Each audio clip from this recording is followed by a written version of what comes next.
Hello, everyone. Uta Hagen here. You'll probably find some information um, about this more serious topic at my blog, utahagengrasswidow.wordpress.com. I found out in the notes under a YouTube interview of John Euler, who has his own YouTube station. It's Jon, his first name, Euler, Uhler. He's a mental health professional who has worked extensively with sexual predators in prisons, and he's got quite an informed perspective.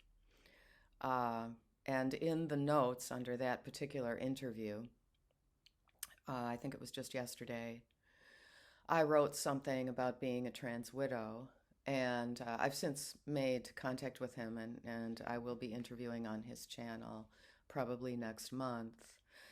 Uh, in response, a woman wrote in a reply, and I thought I want to do this today as I have my unusual sort of post equinox phenomenon of the sun shining directly into my front door windows, my moon windows, onto this curtain, all the way through my living room and through my kitchen.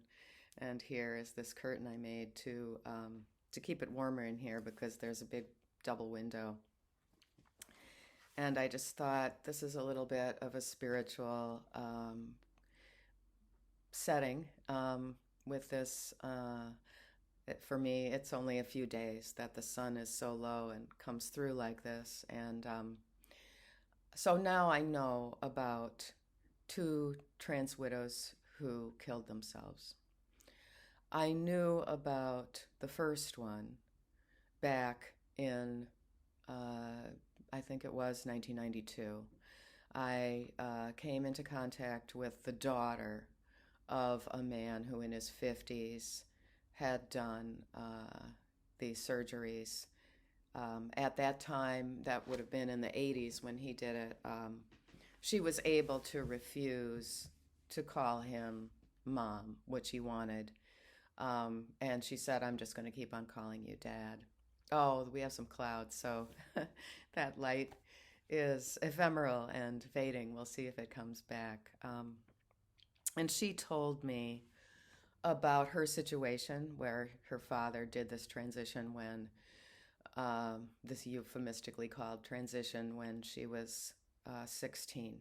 And it was the cause of her parents' divorce, and things really changed for her at that point. She had the same response as my children did when they were in contact socially with Manhattanites who would just say, oh, so it's like you have two moms. So what? What's the big deal? And it was a big deal. And it was a big deal for my children and Rachel.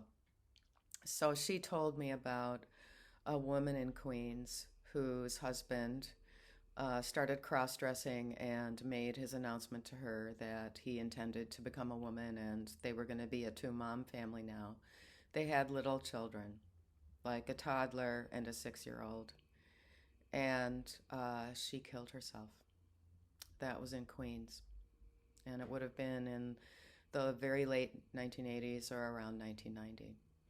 And I certainly wish I had pressed Rachel to give me her name, but I don't have her name. So she's a nameless person in Queens, a woman, a mother, and a daughter who couldn't handle it. And what I heard was that the father of the children just took on being called mom, and he went on to pretend that she hadn't existed. And I'm just relating these as facts. I find this story quite believable, and also the one from the comments. So this comment from a woman on the John Euler interview was my girlfriend's husband went AGP on her. That means autogynephilic. After they had a child. This pattern also happened with me. That was after our second child, but it sounds like it's something to do about jealousy, that the mother is nursing the baby and has the mother role. There's some kind of aspect of this psychiatric illness involving extreme jealousy, and it is in certain cases in the aftermath of having a child. He moved the family to Belize, where he could get his drugs and hormones cheaper. And I don't use language like this, but I'm going to read the exact words. Sicko told his son how lucky he was to have two mommies. My girlfriend didn't sign up for this when she married him, but she went along with it and proceeded to silently drink herself to death. Her kidneys gave out, and she died. This kind of devastation of a woman, a mother,